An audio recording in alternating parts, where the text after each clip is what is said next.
It's like they don't want to give this a positive review, because if they do, what? Are you afraid you're gonna be blamed if somebody actually goes and commits some sort of act?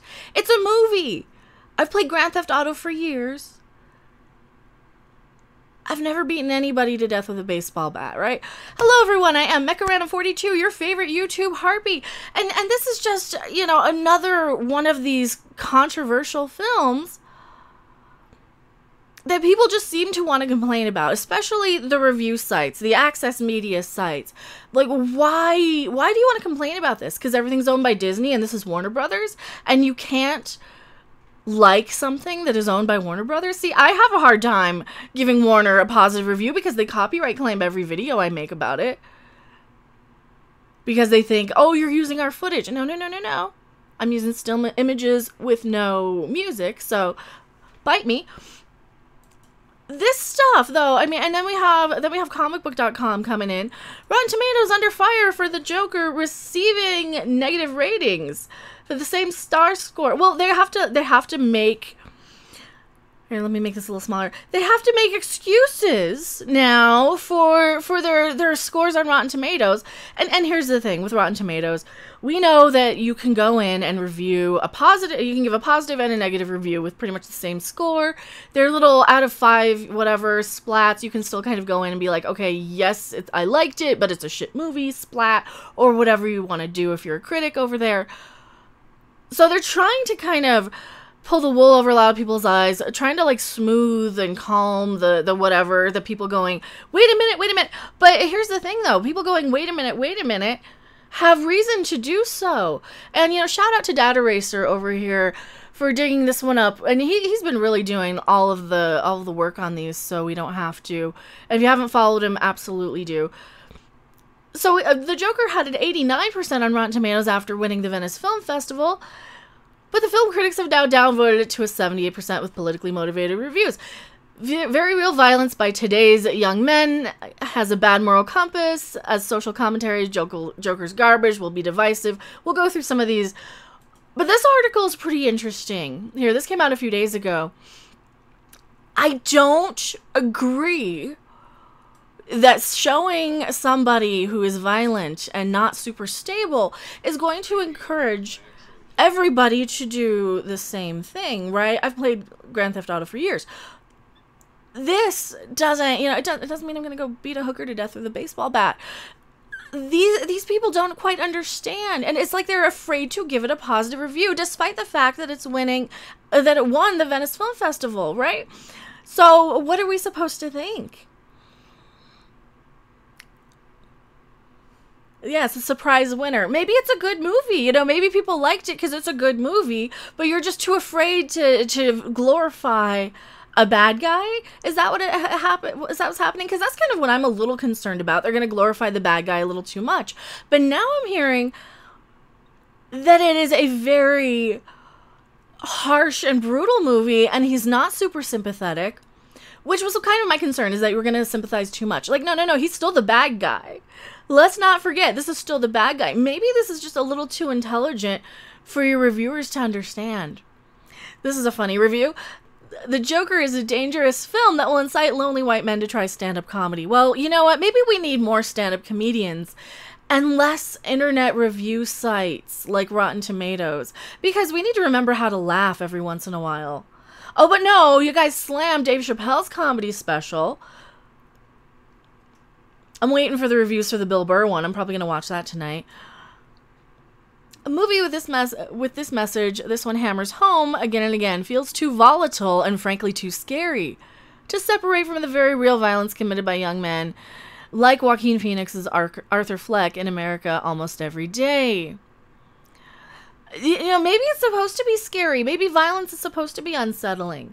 Maybe we're not supposed to enjoy it. Maybe this is supposed to be an uncomfortable watch to make us think and make us look and study and compare our own actions or lack thereof, right? Maybe that's it. Maybe they just don't understand it. Joker is a perfect movie for 2019. Joker is our comeuppance, but you gave it a splat. Why is this a perfect movie for 2019? I don't even want to click on him for the full review.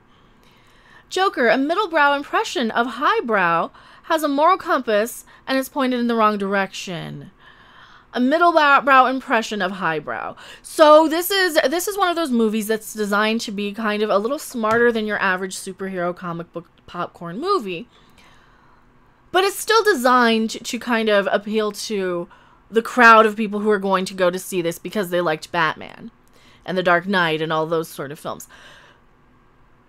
Joker is complete and utter trash. Why? Why? Because you were uncomfortable because you didn't want to look at a white man on screen? That's what it really feels like.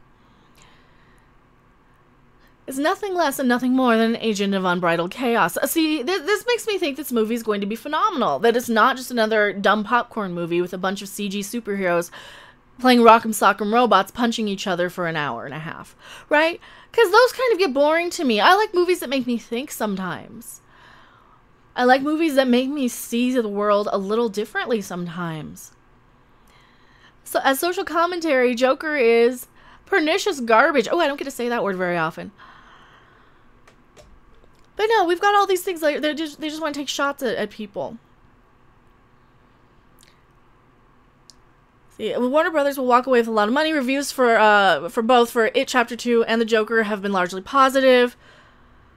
And Todd Phillips' Joker even earned a standing ovation last week at its premiere at the Venice Film Festival, in part due to Joaquin Phoenix's spellbinding performance. So what is their problem? However, a shadow lurks at the edges of Joker's promotional build-up, with the critics expressing concern that almost every sympathetic portrayal of Batman's archenemy might inspire real violence, with some reviewers citing a parallel between the motivations of Phoenix's Arthur Fleck and those of real-world quote-unquote incels. It's important to ask, however, whether the concerns surrounding violence in the Joker are warranted, and if they are, how likely the film is to inspire acts of violence. Well, first off, if you are the type of person who is likely to go and harm others, you're going to do it regardless of whether you see it in a movie, in my opinion. And in the opinion of a lot of psychologists as well. You know, you might have something that triggers you. You might do that, but it could be anything. It's not going to be, you know, we can't just censor everybody else who might learn something from this, their ability to watch this movie and either be entertained by it, learn something, be horrified, be uncomfortable by it, right? Whatever they're going to go into this movie and get out of it. Who are we to say that they're not allowed to do that? You know, it's a piece of art. We shouldn't be crybabies about every little thing because there's one or two crazy people out there who might do something. Because if they're going to do something, a Joker movie or a video game or anything else, I mean, you've got people who blame video games on mass shootings all the time. And I always point back to, okay, what about Kent State? What about, you know, anything that was before video game violence, right? What about any of these things? And then they shut up pretty quickly because they remember, oh yeah, people have always been violent. We've kind of evolved that way. And it's how we choose not to act that way and how compassionate we are with one another. That is why we have evolved to the point where, you know, we have technology and can coexist usually fairly conflict-free for the most part. Also, yeah, my notifications are going off. Sorry if you can hear them picking up over the microphone. This just, to me, is just another thing that critics want to cry about. And it almost feels like this is another reverse psychology marketing tactic. Because look at what happened with the Dave Chappelle special and how they're like, don't watch it, don't watch it, don't watch it. It's horrible. And everybody watched it and loved it. And now we're talking about it and we're quoting it.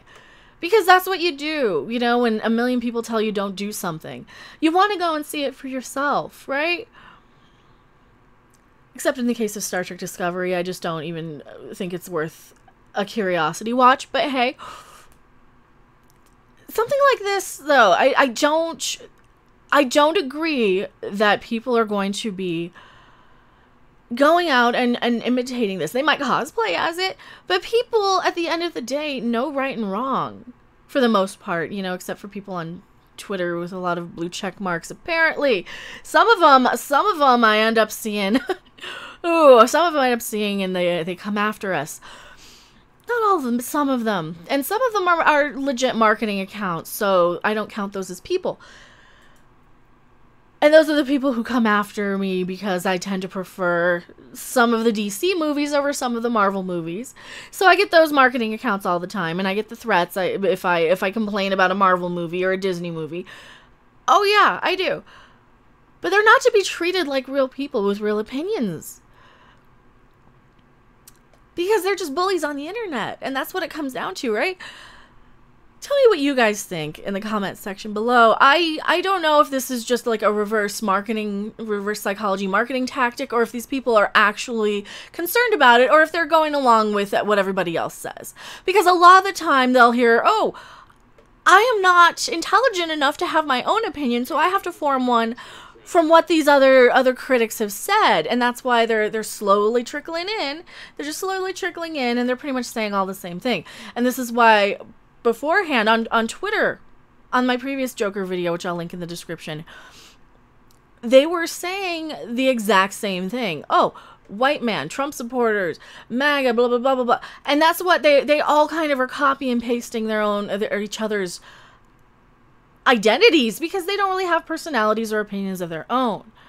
But yeah, tell me what you guys think. I am Mecha Random 42, and I will see you guys on the next video, live stream, or wherever. Bye! Thanks for watching. If you liked it, make sure to hit that like button, and if you want to see more, don't forget to subscribe. See you in the next video. Bye!